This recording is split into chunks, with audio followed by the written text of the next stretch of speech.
Olá pessoas, tudo tranquilo? Nós vamos conversar hoje sobre a participação do Brasil na Segunda Guerra Mundial. Essa participação brasileira nesse conflito, ela acabou ocorrendo apenas em 1944, mesmo o conflito tendo se iniciado em 1939. Porém, a participação do Brasil, de forma direta, enviando soldados para o conflito, ela só ocorreu em setembro de 1944, e ela acabou durando 7 meses. E qual foi o objetivo da participação do Brasil, nesse conflito da Segunda Guerra Mundial? Quais fatores acabaram contribuindo para que o Brasil saísse da condição de neutralidade e se envolvesse diretamente nesse conflito? Qual a participação dos Estados Unidos, do governo norte-americano, na participação do Brasil na Segunda Guerra Mundial? Então são perguntas importantes que nós vamos, ao longo dessa conversa, tentar contribuir com respostas que sejam satisfatórias. Então, o Brasil ele acabou entrando na Segunda Guerra Mundial após ceder pressões do governo norte-americano. Afinal de contas, o Brasil ele estava em uma posição de neutralidade, que tinha sido adotada pelo presidente do Brasil na época, que era Getúlio Vargas. No período da Segunda Guerra Mundial, é importante dizer que o Brasil estava passando por um período na história chamado de Estado Novo. Estado Novo, na verdade, é um período ditatorial, no Brasil, que antecedeu, inclusive, outro período ditatorial no Brasil, que foi um dos mais terríveis, que ocorreu entre 1964 e 1985. Porém, o Estado Novo, que foi de 1937 a 1945, também teve características ditatoriais. Até 1937, por exemplo, o Brasil mantinha boas relações, com a Alemanha. Só que essa condição de relação cordial com os alemães, ela acabou sendo interrompida em 1938. Mesmo assim, o Brasil ele manteve, mesmo tendo rompido com a Alemanha em 1938, o Brasil ele continuou na sua condição de neutralidade. Essa situação ela mudaria, em 1942, quando o Brasil ele acaba se desligando, rompendo, as suas relações cordiais ou diplomáticas, como vocês queiram chamar, com os países que estavam incluídos no eixo, ou seja, Alemanha, Japão, principalmente Alemanha e Japão.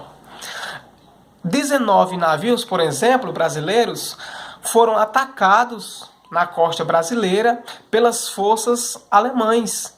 E esse ataque dos alemães, aos navios brasileiros em 42, acabou matando 500 pessoas. A partir desse momento, vai haver uma intensa pressão popular para que o Brasil saia da sua condição de neutralidade, e entre nesse conflito. E o governo Getúlio Vargas acaba cedendo também essas pressões e acaba apoiando, o grupo dos aliados, que envolvia Estados Unidos, que envolvia Rússia, que envolvia Itália. Então o Brasil deixa essa condição de relação diplomática, de relação cordial com os países do eixo, principalmente a Alemanha e Japão, rompe com esses países, principalmente a partir dos ataques a navios brasileiros pelos alemães, e acaba entrando no conflito de fato ao lado dos países que faziam parte dos aliados, do grupo dos aliados. Apesar dos americanos, do governo americano se opor, o governo brasileiro, na pessoa de Getúlio Vargas, quer enviar soldados para esse conflito. Getúlio Vargas, inclusive, vai conseguir que o presidente americano na época, o Franklin Roosevelt, modernizasse as forças armadas e acabasse com isso, concedendo empréstimos com a finalidade, aliás, de construir uma usina siderúrgica no nosso país. Essa usina siderúrgica passaria a receber o nome de CSN, Companhia Siderúrgica Nacional, e seria localizada em Volta Redonda, no estado do Rio de Janeiro. E o que é que o Brasil daria em troca? né, se os Estados Unidos acabasse, digamos assim, concedendo esse empréstimo para construir essa Companhia Siderúrgica Nacional em Volta Redonda. O que é que o Brasil daria em troca? Em troca, o Brasil, o governo brasileiro, cedia um terreno, aliás, no estado do Rio Grande do Norte, para que os americanos, para que o governo norte-americano instalasse uma base militar nesse local, ou seja, no estado do Rio Grande do Norte. Essa base militar tinha o objetivo de ser o local de decolagem dos aviões que tinham como destino a Europa, né? E acabou ficando conhecida como Trampolim da Vitória. Ou seja, essa construção dessa base militar no estado do Rio Grande do Norte, que o Brasil cedia esse terreno para que os Estados Unidos construíssem essa base militar, ficou conhecida como Trampolim da Vitória. Até então, eu lembro que algumas pessoas duvidavam da capacidade, né, da participação no Brasil no conflito. Diziam, por exemplo, que seria mais fácil uma cobra fumar do que as forças expedicionárias brasileiras embarcar nesse conflito, participar desse conflito, né? A FEB, Federação Expedicionária Brasileira. Tanto é que o símbolo dessa Força Expedicionária Brasileira era uma cobra fumando em um cachimbo em virtude desse episódio. A declaração de guerra contra a Alemanha, por exemplo, e a Itália ocorreu no dia 31 de agosto de 42, é importante destacar isso, e o exército brasileiro contava, né, com poucas pessoas para participar, para embarcar nesse conflito, e por contar com poucas pessoas, né, nessas forças expedicionárias, foi necessário convocar recrutas e reservistas, ou seja, pessoas que já estavam fora das forças expedicionárias, ou pessoas que não tinham ligação com essas forças expedicionárias, como médicos, enfermeiros e advogados. Foram precisos contratar essas pessoas, convocar essas pessoas para aumentar, né, o contingente de pessoas nessas forças expedicionárias. O decreto que formava a FEB, as Forças Expedicionárias Brasileiras, por exemplo, ela foi assinada no dia 9 de agosto de 43. E essas forças expedicionárias acabou incorporando o exército americano, que foi treinada pelos americanos na Itália. Então, o contingente das Forças Expedicionárias Brasileiras, a partir desse recrutamento, a partir dessa incorporação de pessoas, né, acabou formando, por exemplo, formada, aliás, essa força expedicionária, a partir do recrutamento, acabou sendo atingido um perfil ou um contingente de cerca de 25.500 pessoas, de 25.500 homens, para atuar de forma exclusiva na Segunda Guerra Mundial. Eu lembro que desses 25.500 pessoas, homens inclusive, 450 soldados chegaram a falecer, né, nesse conflito, nesse embate, e cerca de 3.000 soldados ficaram feridos no decorrer da campanha do Brasil na Segunda Guerra Mundial. Eu lembro também que o contingente brasileiro estava dividido em cerca de 8 unidades, né? Quais são elas, Nicolau?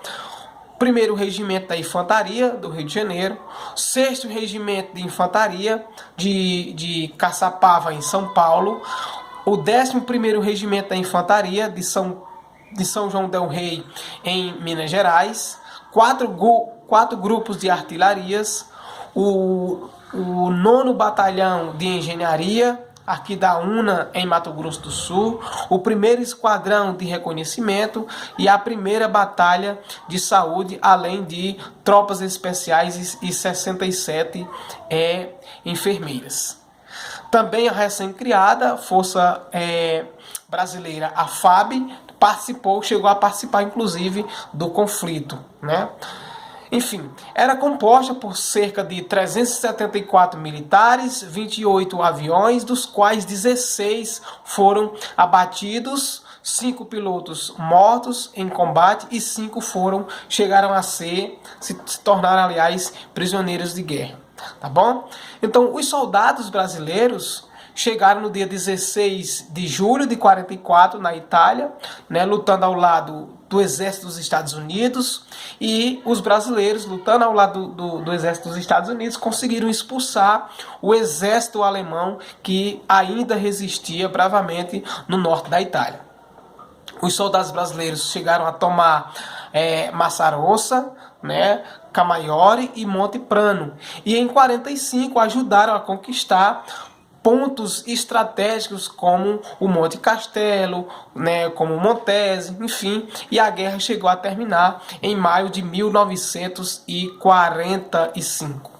Os corpos de 454 soldados que foram mortos durante esse embate, né, durante esse conflito, permaneceram no cemitério de Pistoia, na Itália, até 1960. E também em outubro de 1960, restos mortais foram transferidos, né, para o Monumento Nacional dos Mortos na Segunda Guerra Mundial, que está localizada no Rio de Janeiro. Tá bom?